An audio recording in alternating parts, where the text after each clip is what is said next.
हरिः ओम्। ॐ श्रीकृष्णपरब्रह्मणे नमः। श्रीमद्भगवद्गीता अतः षोडशोऽध्यायः।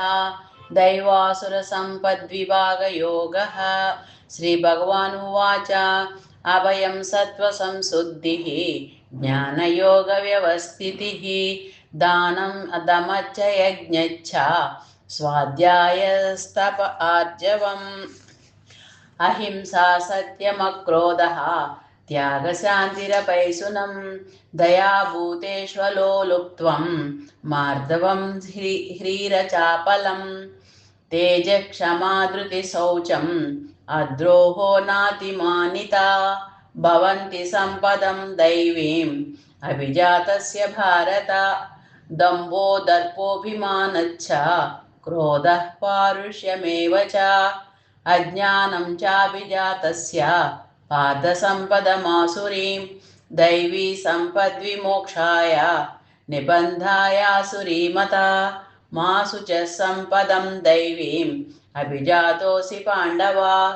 द्वौ भूतसर्गौ लोकेऽस्मिन् दैव आसुर एव च दैवो विस्तरसः प्रोक्तः आसुरं पार्थ मे शृणु प्रवृत्तिं च निवृत्तिं च जनान विदुरासुराः न शौचं नापि चाचारः न सत्यं तेषु विद्यते असत्यमप्रतिष्ठन्ते जगदाहुरनीश्वरम् अपरस्परसम्भूतं किमन्यत् कामहैतुकम् एतां दृष्टिमवष्टभ्य नष्टात्मानोऽल्पबुद्धयः प्रभवन्त्युग्रकर्माणः क्षयाय जगतो हिताः काममाश्रित्य दुष्पूरं दम्भमानमदान्विताः मोहात् गृहीत्वा सद्ग्राहान् प्रवर्तन्ते शुचिव्रताः चिन्तामपरिमेयाञ्च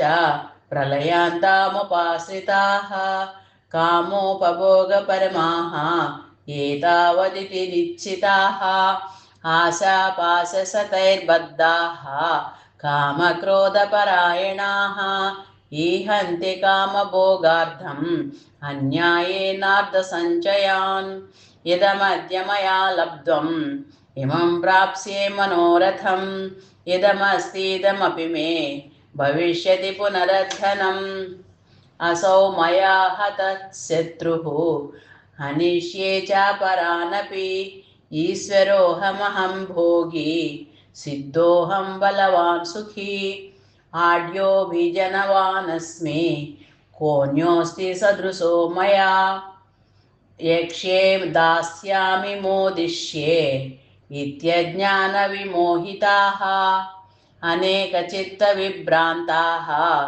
मोहजालसमावृताः प्रसक्ताः कामभोगेषु पतन्ति नरकेषु च आत्मसम्भाविताः स्तब्धाः धनमानमदान्विताः यजन्ते नाम यज्ञैस्ते दम्भेनाविधिपूर्वकम् अहङ्कारं बलं दर्पं कामं क्रोधं च संश्रिताः मामात्मपरदेहेषु प्रद्विषन्तोऽभ्यसूयकाः तानहं द्विषतः क्रूरान् संसारेषु नराधमान् क्षिपाम्यजस्रमशुभान् आसुरीष्वेवं योनिषु आसुरीं योनिमापन्नाः मूढा जन्मनि जन्मनि मामप्राप्यैव कौन्तेय ततो यान्त्यधमां गतिं त्रिविधं नरकस्येदं